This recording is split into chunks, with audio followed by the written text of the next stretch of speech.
So today we will see how to make a binary counter using C++. So what is a binary counter? A binary counter is something, if we are setting the bits to 3, so it will go from 001, 011, and eventually it will go to 111, and it will start over from 000 again. So we are just making the binary counter program for it using the algorithm found in Corman CLRS. You can have a reference, look at it, and I will be uploading this code too, so make sure to watch it. So what we are doing is we are taking an array which will be the storage for the binary counter, and we are initializing it to 0 at first because it may cause garbage values in there. Then what we are doing is we are using that algorithm to set the bits and to reverse the bits accordingly. So while I is less than equal to k, I equal to 0, while I is less than k, and then a of I equal to 1, a of I equal to 0, I plus plus. If I is less than k, then a of I equal to 1. So this is the algorithm that was present in Corman, and we're using that by setting the bits, and we will print the bits every time when we are done setting the bits.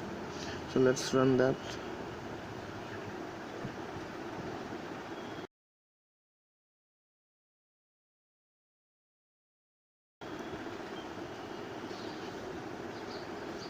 Okay, so there are some errors. Yeah, so we have used the same loop, same ith counter, so loop j counter. So this is the binary counter which is having some errors, so we will fix it soon. And so what we can do is we can set the ith bit, and we can change the array, and we can try different methods to solve this. It's less than k, yeah, it's less than k, so it was creating a garbage probably. For that, let's see. Wow, doesn't work. Yeah, jth loop has not been initialized.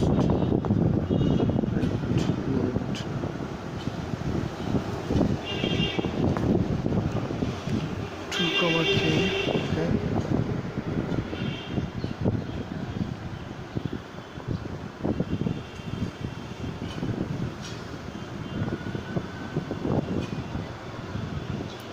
Fine. I less than limit. So it will go till that limit. Yeah, so it is looping over, and this is how the binary counter should work. And it is pretty fast, and we can see that it is doing that in the reverse order. So what we have to do is just reverse the digits, and that's it. So this is it for the binary counter. I will be uploading more videos, so like and subscribe, and thanks for watching. I will be uploading this code and give the link in the description of the GitHub, so make sure to watch it and modify the code accordingly. So thank you.